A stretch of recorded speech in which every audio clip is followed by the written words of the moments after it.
I make a video on? Huh?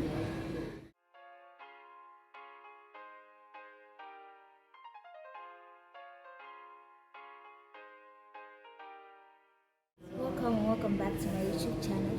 So it's been long since I've uploaded a video, and you know what, as I was sitting I just thought of why don't I make, I wish I knew back when I was a teenager. So for those who don't know, my name is Sharon Kuzaichida and I am currently 20 years, turning 21 years, and it's been, I think, hey, it hasn't been long. It's been 1 year since I was a teenager, but then there are a lot of things I wish someone had told me back when I was in secondary school and high school. And to start, one of the first things that I wish someone had told me back when I was in high school, probably 16 years, was to nurture relationships that matter. You know, when back in high school, I would have thought quantity is better than quality. Like, I would have wanted to have more than 10 friends, but then you would discover that on those 10 friends, it's not all of them who had a positive impact on my life.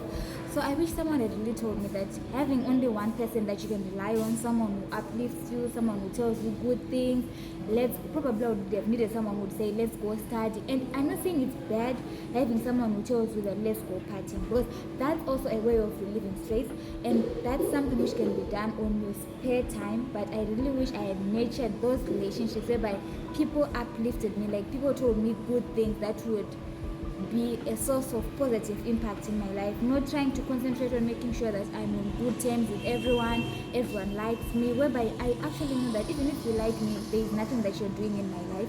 Only a few people have a positive impact, and for you guys, it's just that you know that you like me, which would be a source of calm to me, knowing that people don't hate me, but then necessarily you wouldn't be bringing that much of peace of mind or even any impact in me. The second thing that I wish someone had told me was to take care of my physical and my mental health. You know, no one really told me that exercising or eating healthy is something that I know it's beneficial. Me, myself, I know it's beneficial. But then I didn't think there was a difference in me eating healthy or me not eating healthy, because in my mind I would be like, I'm always going to be okay. But the worst thing, like the negativity of not taking care of my physical or my mental health, is that now the things they start manifesting. You start hearing that you have this type of disease, you have this, and it's something which is not even hereditary because no one in your family has it.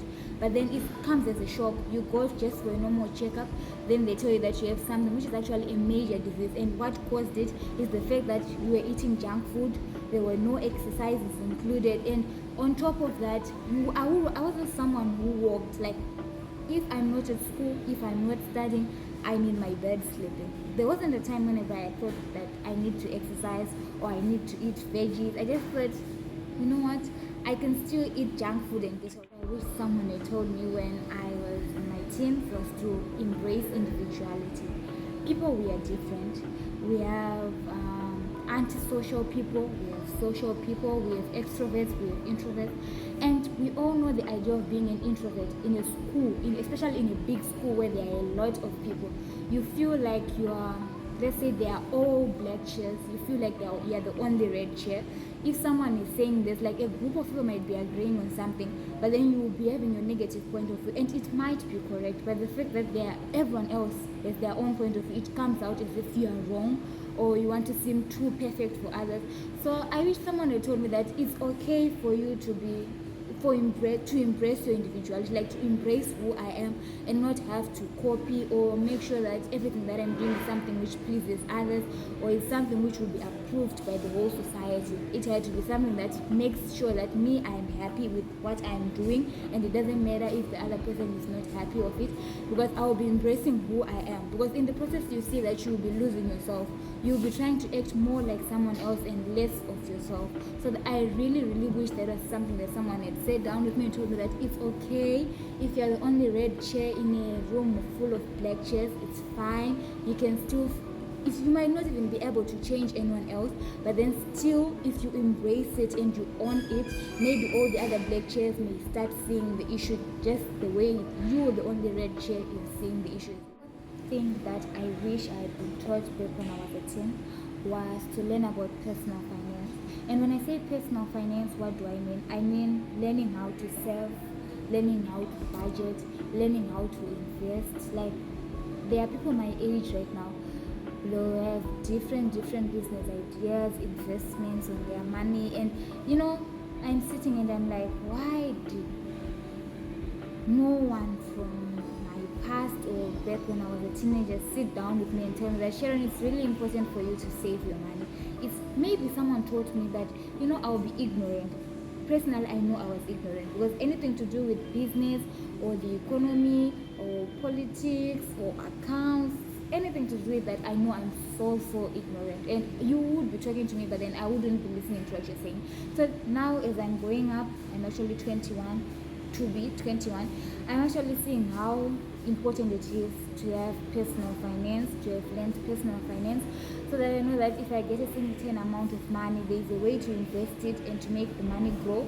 There's a way of saving the money so that you can use it for future uses, and there's a way of budgeting to make sure that your money is able to sustain you for the given period of time. Because I can get money for this month, but then you see that by the end of this month I don't have money, and what did I spend my money on? Clothes, shoes. And that's not what you call it, that's not I don't know the word that I want to use, but then it's not the, what do you call this, it's not safe way of investment.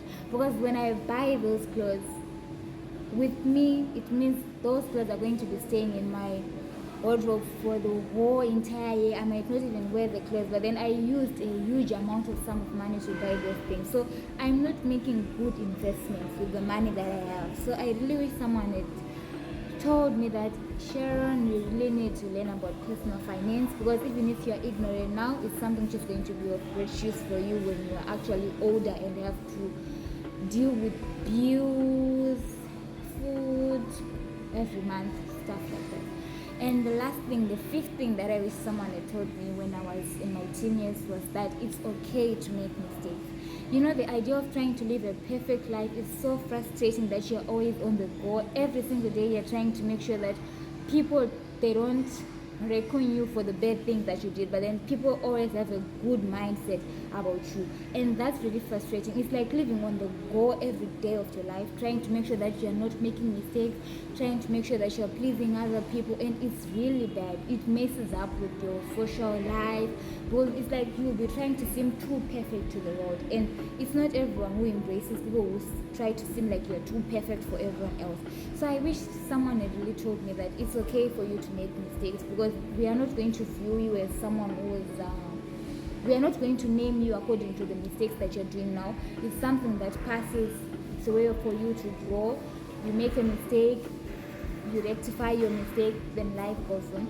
But as for me, I was never really someone who was taught that it's fine for you to make mistakes, because I thought I had to live a perfect life, make sure that everyone keeps a good mindset of me, nothing, no bad record is left behind. So it really messed up with my social life, that I might seem too perfect for the world, but seriously, it's just me. I'm just Sharon, not perfect. It's fine. I make mistakes.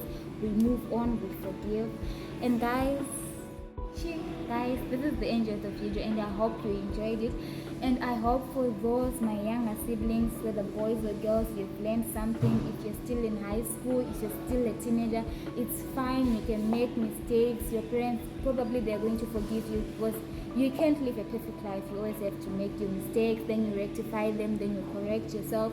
You really have to learn about finance, because it's going to help you when you're older. You really need to budget between bills and food and clothes, everything else. It's on you. When you're grown, you have to budget, you have to save, you have to invest. Even if it sounds boring, you really have to learn about it. You also have to nurture relationships that matter, because honestly, keeping a lot of people in your life who don't have a positive impact, it's not really doing you good, because the quantity is not really something that matters, but the quality of the people who are around you. That's the main issue, the things which matter. So for me, not to dwell on too much, thank you guys so much for watching, and I'll show you soon for the next video. Thank you for watching.